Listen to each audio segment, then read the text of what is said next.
Hello everyone, আরও একটি ভিডিওতে সবাইকে স্বাগত। আজকের ভিডিওতে নতুন একটি পিএইচডি অ্যাডমিশনের ব্যাপারে আলোচনা করব এবং এই নতুন পিএইচডি নোটিফিকেশানটি রিলিজ হয়েছে নর্থ বেঙ্গল ইউনিভার্সিটি থেকে। তো চলুন নোটিফিকেশানটি ডিটেলসে দেখে নেওয়া যাক। এখানে আপনারা দেখতে পাচ্ছেন university of north Bengal office of the registrar, এখান থেকে নোটিশটি রিলিজ হয়েছে। Notification admission to PhD course or program. এখানে বলা হচ্ছে online application are invited for admission to the PhD coursework program for the session 2021 এবং 2022 of the University of North Bengal in various disciplines. For detailed information please visit, এখানে দুটো website দেওয়া রয়েছে। Cost of the application form is 200 এবং 100 for SC, ST, OBC, PWD. Submission of online application form 2nd January to 10 January 2022। তো এখানে মূলত বলা রয়েছে যে পিএইচডি কোর্সওয়ার্ক প্রোগ্রামের জন্য ইনভাইটেড করা হচ্ছে অনলাইন অ্যাপ্লিকেশনের মাধ্যমে, এবং এখানে সেশন রয়েছে 2021 এবং 2022 এবং ভেরিয়াস ডিসিপ্লিনে কিন্তু এখানে অ্যাডমিশান হবে। এবং আপনাদের ডিটেল ইনফরমেশনের জন্য আপনারা এই দুটো ওয়েবসাইট রয়েছে, এখানে আপনারা ভিজিট করতে পারেন। এবং এখানে অ্যাপ্লিকেশন ফর্মও বলা রয়েছে 200 টাকা এবং SC, ST, OBD এবং PWD স্টুডেন্টদের জন্য 100 টাকা। এবং এখানে online form fill up start হচ্ছে 2nd জানুয়ারি 2022 এবং online form fill up submit করার লাস্ট ডেট হচ্ছে 10th জানুয়ারি 2022। এখানে বেসিক কিছু ইনফরমেশান প্রথমেই দেওয়া রয়েছে। এছাড়া আরও যদি আমরা ডিটেলসে যাই, সেখানে দেখতে পাবো যে নর্থ বেঙ্গল ইউনিভার্সিটি এখানে এলিজিবিলিটি ক্রাইটেরিয়া দেওয়া রয়েছে পিএইচডি প্রোগ্রামের জন্য। তো বেসিক্যালি এখানে মাস্টার ডিগ্রি এবং এমফিলের কথা উল্লেখ রয়েছে। আপনার মাস্টার ডিগ্রি থাকুক বা এমফিল ডিগ্রি থাকুক, আপনাকে দুটোই ডিগ্রি কিন্তু ফুললি কমপ্লিট হতে হবে এবং 55% মার্কসের সঙ্গে আপনাকে কমপ্লিট হতে হবে মাস্টার্স কিংবা এমফিল। এবং আপনি যদি SC, ST কিংবা OBC কিংবা ডিফারেন্টলি এবেল ক্যাটাগরি থেকে বিলং করেন, সেক্ষেত্রে আপনার মার্কস কিন্তু 5% ছাড় দেওয়া হবে। এরপর এখানে কিছু উল্লেখযোগ্য ডেট দেওয়া রয়েছে, important dates at a glance.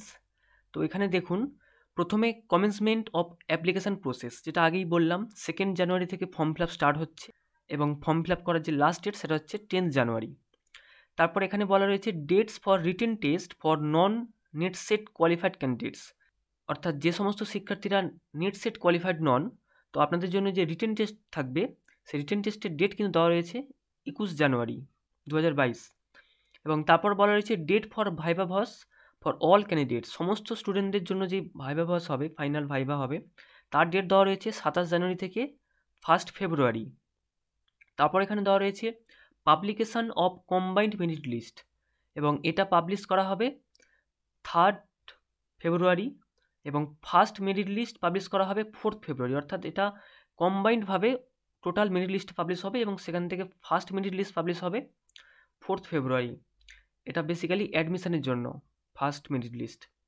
তারপর এখানে বলা হচ্ছে dates for admission to PhD coursework program. তো এখানে ফার্স্ট মেরিট লিস্টে যাদের নাম থাকবে তাদের অ্যাডমিশনের জন্য এখানে ডেট দেওয়া রয়েছে। এখানে 4th ফেব্রুয়ারি থেকে 6 ফেব্রুয়ারি পর্যন্ত তাদের অ্যাডমিশন হবে। তারপর এখানে বলা রয়েছে কমেন্সমেন্ট অফ অ্যাকাডেমিক সেশন, 14ই ফেব্রুয়ারি থেকে কিন্তু আপনাদের অ্যাকাডেমিক সেশনে ক্লাস শুরু হয়ে যাবে। এবং এখানে বলছে টার্মিনেশন অফ অ্যাকাডেমিক সেশন, এবং ওই সেশনটা শেষ হবে 14th অগাস্ট। এবং তারপরে কমেন্সমেন্ট অফ এক্সামিনেশান, তারপরে 25 অগাস্ট পরীক্ষা হবে এবং সেই পরীক্ষার রেজাল্ট পাবলিশ করে দেওয়া হবে 15 সেপ্টেম্বরের মধ্যে। তো মূলত এখানে টোটাল অ্যাকাডেমিক সেশনের কিন্তু শিডিউলটা দেওয়া রয়েছে, আপনারা ভালো করে দেখে নেবেন। তারপরে এখানে দেওয়া রয়েছে কিছু ইম্পর্টেন্ট ইনফরমেশান টু অ্যাপ্লিকেন্ট। প্রথমেই দেওয়া রয়েছে অ্যাপ্লিকেশান প্রসেস, আপনি কীভাবে অ্যাপ্লাই করবেন। তো প্রথমত আপনাকে এই যে ওয়েবসাইট দেখছেন, এই পোর্টালে গিয়ে কিন্তু আপনাকে অনলাইন ফর্ম ফিল আপ করতে হবে, এবং সেই অনলাইন ফর্ম ফিল আপ করার ডেটটা তো আপনি অবশ্যই জানেন। 2nd জানুয়ারি থেকে ফর্ম ফিল আপ শুরু হবে এবং সেই ফর্ম ফিল আপ চলবে 10 জানুয়ারি পর্যন্ত। এবং ফর্ম ফিল আপ করার জন্য আপনাকে 200 টাকা পেমেন্ট করতে হবে, এবং আপনি যদি SC, ST, OBC কিংবা PWD ক্যাটাগরি থেকে বিলং করেন, সেক্ষেত্রে আপনার ফর্ম ফিল আপের জন্য 100 টাকা রয়েছে। তারপর রয়েছে ইস্যু অফ অ্যাডমিট কার্ডস, এবং আপনার ফর্ম ফিল আপ যদি সাবমিট হয়ে যায় তো তারপরেই আপনি অ্যাডমিট কার্ড ডাউনলোড করার অপশান পেয়ে যাবেন, সেখান থেকে কিন্তু আপনি অ্যাডমিট কার্ডটা ডাউনলোড করে নেবেন। তারপর রয়েছে সিলেকশন প্রসেস। তো এখানে বলা রয়েছে যে the candidates will be selected for the above course on the basis of both written test এবং ভাইভা ভয়েস। তো আপনার কিন্তু রিটেন টেস্ট এবং ভাইভা ভয়েস দুটোর ওপর বেস করেই কিন্তু আপনার সিলেকশন হবে।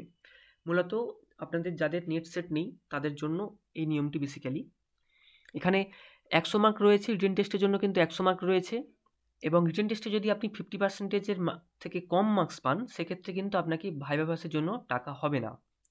এবং রিটেন টেস্টের রেজাল্ট পাবলিশ হবে 24 জানুয়ারি, এবং 27 জানুয়ারি থেকে 1 ফেব্রুয়ারির মধ্যেই কিন্তু আপনার ভাইভা ভয়েসটা কন্ডাক্ট করা হবে। তারপর এখানে বলা রয়েছে selection of non net set qualified candidates. তো যাদের নেট সেট কোয়ালিফাইড ক্যান্ডিডেট নন আপনারা, তাদের জন্য কিন্তু এইভাবে সিলেকশন হবে। যেমন 100 নম্বরের একটি রিটেন টেস্ট থাকবে এবং তার জন্য সময় থাকছে 2 ঘন্টা, এবং সেটা 21 জানুয়ারিতে কন্ডাক্ট করা হবে। এবং এটা কিন্তু অবশ্যই খেয়াল রাখবেন অফলাইন মোডেই কিন্তু হবে, অর্থাৎ রিটেন টেস্ট বা রেড বলতে পারেন, এটা কিন্তু অফলাইন মোডেই হবে এবং সেটা এনবিএর মেন ক্যাম্পাসে হবে। এবং সেখানে কিন্তু মাল্টিপল চয়েস কোশ্চেন থাকবে, 50টা কোশ্চেন কিন্তু এখানে থাকবে এবং প্রত্যেকটি কোশ্চেনের জন্য 2 মার্কস করে থাকবে, টোটাল 100 নম্বরের পরীক্ষা। এবং সেই 100 মার্কের মধ্যে 70 মার্ক থাকবে সাবজেক্ট বেসড, 20 মার্ক থাকবে general studies, and remaining 10 mark থাকবে কিন্তু রিসার্চ মেথোলজির ওপরে। এবং আপনাদের কিন্তু ওএমআর সিটের মাধ্যমেই পরীক্ষাটা দিতে হবে। তারপর এখানে বলা রয়েছে selection of NET SET GATE GPAT qualified candidates and teacher of this university. তো মূলত যে সমস্ত শিক্ষার্থীদের নেট সেট গেট কোয়ালিফাইড রয়েছে, তো আপনাদের কিন্তু রিটেন টেস্টে অ্যাপিয়ার হতে হবে না। এছাড়া যাদের এমফিল ডিগ্রি রয়েছে উইথ অ্যাটলিস্ট 55% মার্কসের সাথে, আপনাদেরও কিন্তু কোনো রকম রিটেন টেস্ট দিতে হবে না, আপনারা সরাসরি ইন্টারভিউতে অ্যাপিয়ার করবেন। তারপর এখানে দেওয়া রয়েছে পাবলিকেশন অফ মেরিট লিস্ট। তো এখানে 3 ফেব্রুয়ারি কম্বাইন্ড মেরিট লিস্ট পাবলিশ করা হবে বিকেল 4টের সময়। তারপর ফার্স্ট মেরিট লিস্ট পাবলিশ করা হবে ক্যাটাগরি ওয়াইজ, সেটা 4 ফেব্রুয়ারি সকাল 10টায়। এবং অ্যাডমিশনের জন্য লাস্ট ডেট হচ্ছে 6 ফেব্রুয়ারি, অর্থাৎ ফার্স্ট মেরিট লিস্ট থেকে অ্যাডমিশনের জন্য লাস্ট হচ্ছে 6 ফেব্রুয়ারি। এবং তারপরে যদি প্রয়োজন পড়ে, সিট যদি অ্যাভেলেবেল থাকে, সেক্ষেত্রে পরবর্তী মেরিট লিস্ট পাবলিশ করা হবে। আর তারপরে এখানে শুধু ডেটগুলো দেওয়া রয়েছে, যেটা আমরা আগেই তো আলোচনা করেছি যে এখানে ইম্পর্টেন্ট ডেটস, তো এটার দ্বিতীয়বার আলোচনা করার দরকার নেই আশা করি। এখানে commencement and termination of the academic season, এখানে ডেট দেওয়া রয়েছে। ফর্ম ফিলিং অ্যান্ড এক্সামিনেশান, এখানেও ডেট দেওয়া রয়েছে। পাবলিকেশন অফ রেজাল্ট, ডেট দেওয়া রয়েছে। তারপরে এখানে আরেকটি বিষয় উল্লেখ রয়েছে, the merit list will be prepared based on 100 marks with 60-40 ratio, giving 60% weightage to viva voice, 40% to academic records, comprising 20% for UG and 20% for PG results। আপনার 100 মার্কের ওপর ভিত্তি করেই কিন্তু একটি মেরিট লিস্ট পাবলিশ করা হবে, এবং সেখানে 60-40 রেশিওতে কিন্তু রাখা হচ্ছে, এবং আপনার 60% ওয়েটেজ থাকছে ভাইভা ভয়েস পারফরমেন্সের ওপর, এবং 40% থাকবে আপনার একাডেমি রেকর্ড, এবং সেই 40%-এর আবার 20% থাকবে আন্ডার গ্র্যাজুয়েট, এবং 20% থাকছে পিজি বা পোস্ট গ্র্যাজুয়েট রেজাল্টের উপরে। Eligible interdisciplinary subjects for PhD course work, এখানে কিছু লিস্ট দেওয়া রয়েছে, যেমন ডিপার্টমেন্টের নাম দেওয়া রয়েছে এবং সেই ডিপার্টমেন্টের আন্ডারে এলিজিবল কোর্সগুলো দেওয়া রয়েছে। তো অ্যানথ্রোপোলজি, তার আন্ডারে বেশ কিছু সাবজেক্টের কোর্স দেওয়া রয়েছে। তো এইটা আপনারা ভালো করে দেখে নেবেন। এই পিডিএফটা আপনারা অফিসিয়াল ওয়েবসাইট থেকে সংগ্রহ করতে পারেন, কিংবা আমাদের টেলিগ্রাম চ্যানেল থেকে সংগ্রহ করতে পারেন। টেলিগ্রাম চ্যানেলের লিঙ্ক ডিসক্রিপশন বক্সে দেওয়া রয়েছে। এই পিডিএফটি ভালো করে দেখে নেবেন। এখানে ডিপার্টমেন্টের নাম দেওয়া রয়েছে এবং এলিজিবল কোর্সের নাম দেওয়া রয়েছে।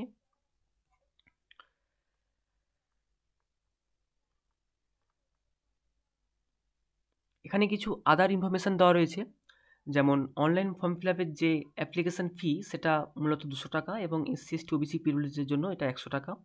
এবং এখানে কিন্তু শুধুমাত্র অনলাইন অ্যাপ্লিকেশানের মাধ্যমেই ফর্ম ফিল আপ করা যাবে। এবং যে সমস্ত স্টুডেন্টরা কোথাও জব করেন, গভর্নমেন্ট কিংবা সেমি গভর্নমেন্ট কিংবা পাবলিক সেক্টর, আপনাদের কিন্তু প্রপার চ্যানেলের মাধ্যমে অ্যাপ্লাই করতে হবে, এবং আপনাদের কিন্তু এনওসি বা নো অবজেকশন সার্টিফিকেট কিন্তু অ্যাটাচ করতেই হবে, এখানে স্পষ্ট উল্লেখ রয়েছে। এবং এসসি এসটি ওবিসি এ কিংবা ওবিসি বি কিংবা পিডাব্লিউডি, আপনাদের অবশ্যই কিন্তু আপনাদের প্রুফ আপনাদের অ্যাটাচ করতে হবে অ্যাপ্লিকেশান ফর্মে। ইনকমপ্লিট অ্যাপ্লিকেশান কিন্তু কনসিডার করা হবে না। দেওয়া রয়েছে যে print out of the online application form along with 2 copies of the recent passport size photograph identical with the same uploaded in the online application form and other documents regarding qualification and experience etc duly attested by the candidate must be submitted to the office of the registrar NBU at the time of verification. NBUর main ক্যাম্পাসে যখন আপনার document verification হবে তখন কিন্তু এই সমস্ত ডিটেলসগুলো নিয়ে যাবেন, যেমন আপনার অ্যাপ্লিকেশান ফর্মটাকে নিয়ে যাবেন এবং তার সঙ্গে recent passport size 2 copy photo নিয়ে যাবেন, এবং যে ফটোটা আপনি আপলোড করেছেন অনলাইন ফর্ম ফিল আপ করার সময় সেটা যদি আপনি নিয়ে যান তো খুবই ভালো হয় সে বিষয়টা। এবং আদার ডকুমেন্ট আপনি যা সমস্ত ডিটেলস আপলোড করেছেন সেই সমস্ত ডকুমেন্টস আপনি কিন্তু সেলফ অ্যাটেস্টেড করে নিয়ে যাবেন, যে অফিস অফ দ্য রেজিস্ট্রার এখানে আপনাকে সাবমিট করতে অ্যাডমিশানের পরে নির্দিষ্ট সময় জানিয়ে দেওয়া হবে ডকুমেন্ট ভেরিফিকেশানের পর। এখানে আরেকটি গুরুত্বপূর্ণ বিষয় দেওয়া রয়েছে, ফি স্ট্রাকচার দেওয়া রয়েছে। পিএইচডি প্রোগ্রামের জন্য কিন্তু এখানে ফি স্ট্রাকচার দেওয়া রয়েছে, যেমন এখানে দেখুন অ্যাডমিশান ফি 1000 টাকা, এবং এটা সায়েন্স অ্যান্ড টেকনোলজি ডিপার্টমেন্টের জন্য এবং এটা আর্টস কমার্স ল ডিপার্টমেন্টের জন্য। তো এখানে অ্যাডমিশান ফি দেওয়া রয়েছে, library fee, library caution deposit fees, identity card fee, student health home development fee, course work examination fee, student medical aid fund, laboratory fee, laboratory caution deposit fee refundable. তো total fees এখানে দেখুন আপনাকে অ্যাডমিশনের সময় কিন্তু এই 9315 টাকা, এবং যারা আর্টস কমার্স কিংবা ল ক্যাটাগরি থেকে বিলং করছেন আপনাদের জন্য কিন্তু 7315 টাকা। এই দুটো অ্যামাউন্ট কিন্তু আপনাকে অ্যাডমিশনের সময় কিন্তু আপনাকে ডিপোজিট করতে হবে, যারা যে ক্যাটাগরি থেকে বিলং করছেন, যে সাবজেক্ট বা যে ডিপার্টমেন্ট থেকে, আপনাদের সেই অ্যামাউন্টটাই এখানে পে করতে হবে অ্যাডমিশনের সময়। তারপর এখানে detail information department wise vacancy. তো এখানে সবচেয়ে গুরুত্বপূর্ণ বিষয় যেটা, প্রত্যেকটি ডিপার্টমেন্টের নাম দেওয়া রয়েছে এবং আপনাদের মূলত ভ্যাকেন্সি দেওয়া রয়েছে। যেমন প্রথমেই দেখুন বেঙ্গলির জন্য রয়েছে 22টি সিট, তারপর সেন্টার ফর হিমালয়ান স্টাডিজ, তার মধ্যে পলিটিক্যাল সায়েন্স কিংবা হিস্ট্রি কিংবা সোশিওলজি কিংবা অ্যানথ্রোপোলজি, সেখানে টোটাল 4টি সিট রয়েছে। কমার্সের জন্য রয়েছে 12টি সিট, পর ইকোনমিক্সের জন্য রয়েছে 7টি সিট, ইংলিশের জন্য রয়েছে 30টি সিট, হিন্দির জন্য রয়েছে 1টি সিট, হিস্ট্রির জন্য রয়েছে 13টি সিট, নেপালির জন্য রয়েছে 30টি সিট, তারপর ফিলোসফির জন্য রয়েছে 7টি সিট, পলিটিক্যাল সায়েন্সের জন্য রয়েছে 5টি সিট, সোশিওলজির জন্য রয়েছে 4টি সিট, অ্যানথ্রোপোলজির জন্য রয়েছে 4টি সিট, বায়োটেকনোলজির জন্য রয়েছে 12টি সিট, বটানির জন্য রয়েছে 14টি সিট, কেমিস্ট্রির জন্য রয়েছে 40টি সিট, কম্পিউটার সায়েন্স অ্যান্ড অ্যাপ্লিকেশনের জন্য রয়েছে 15টি সিট, জিওগ্রাফি এবং অ্যাপ্লাইড জিওগ্রাফির জন্য রয়েছে 17টি সিট, লাইব্রেরি সায়েন্সের জন্য রয়েছে 2টি সিট, ম্যাথমেটিক্সের জন্য রয়েছে 13টি সিট, ফিজিক্সের জন্য রয়েছে 5টি সিট, জুলজির জন্য রয়েছে 3টি সিট, জিওলজির জন্য রয়েছে 2টি সিট, তারপর ফার্মাসিউটিক্যাল টেকনোলজির জন্য রয়েছে 10টি সিট, টি সায়েন্সের জন্য রয়েছে 10টি সিট, ফুড টেকনোলজির জন্য রয়েছে 5টি সিট, সংস্কৃতের জন্য রয়েছে 2টি সিট, লাইভ লং লার্নিং অ্যান্ড এক্সটেনশনের জন্য রয়েছে 18টি সিট, বায়ো ইনফরমেটিক্সের জন্য রয়েছে 6টি সিট, তারপর হচ্ছে এইচআরডিসি ইকোনমিক্স 5টি, physics and experimental condensed matter জন্য রয়েছে 1টি, কেমিস্ট্রি অর্গ্যানিক কেমিস্ট্রি 4টে, টোটাল এখানে 10টি সিট রয়েছে। এবং এখানে বলা রয়েছে যে number of intake subject to change, পরবর্তীকালে চেঞ্জ করা যেতেও পারে। তো এখানে আপনারা দেখলেন যে কোন কোন ডিপার্টমেন্টে কতগুলি করে সিট রয়েছে। তো এখানে আপনাদের ডিপার্টমেন্ট ওয়াইজ আপনাদের ভ্যাকেন্সি আপনারা দেখতে পারেন, এবং এই ডেটগুলি কিন্তু আপনারা অবশ্যই খেয়াল রাখুন।